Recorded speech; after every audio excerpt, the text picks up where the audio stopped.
Merhaba arkadaşlar, nasılsınız? سلام دوستان، چطورید؟ خیلی خوش اومدید به کانال ترکیش فرنوش. توی ویدیو قبل من بهتون دیکشنری خوبی که به صورت کتابی بودن معرفی کردم. توی این ویدیو قرار نرم افزارهایی که به صورت دیکشنری هستن رو بهتون بگم که هم به صورت نرم افزار هم به صورت اپلیکیشن میتونید ازشون استفاده بکنید. پس حتما تا آخر ویدیو همراه من باشید.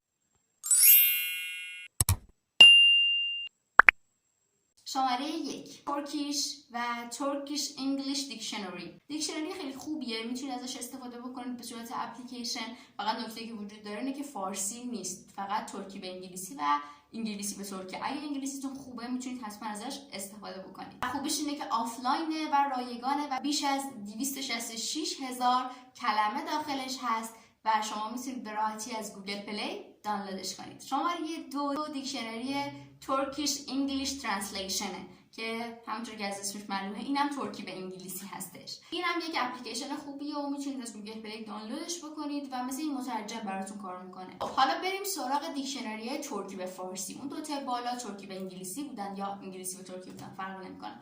اما اینا ترکی به فارسی هستن. شماره 1 دیکشنری ترکی استانبولی به فارسی هستش. همین عبارت رو سرچ کنید براتون بالا میاره که 18,000 لغت ترکی به فارسی در داخلش داره و 8,000 لغت فارسی به ترکی. اینم دیکشنری خوبیه، به صورت نرم افزاری همون اپلیکیشنی میتونید ازش استفاده بکنید. البته از خوبیاش اینه که یه قسمتی داره برای ترکی در سفر. یعنی شما وقتی که دارید مسافرت میکنید به ترکیه میتونید این قسمت رو بزنید و عبارت‌ها و کلمات مهم ترکی در سفر رو اینجا براتون آورده و ضرب المثل ها رو هم براتون ترجمه میکنه. این چیزاش خیلی خوبه و اینو میتونید از کافه بازار دانلودش کنید، نه از گوگل پلی. اینو حتما حواستون باشه. دیکشنری بعدی که خیلی متفاوت تره دیکشنری دوربینیه که این به درد خیلی ها میخوره، نه فقط کسایی که ترکی رو میخوان ترجمه بکنن. دیکشنری دوربینی به این صورتی که شما روی متنتون گوشیتون رو میگیرید، دوربینش رو روشن میکنید توی اون برنامه و اونو براتون ترجمه میکنه به هر زبانی که بخواید، به ترکی، به فارسی، به عربی، به اسپانیایی، به ایتالیایی، به آلمانی و فرانسوی و کلی زبان‌های دیگه میتونید این رو ترجمه بکنید و نسخه صوتیش هم داره، یعنی میتونید صحبت کنید و اون براتون ترجمه بکنه. خیلی اپلیکیشن خوبیه، اما خب یه سری از امکاناتش باید اشتراکش داشته باشید، یعنی یه سری از امکاناتش پولی هستش.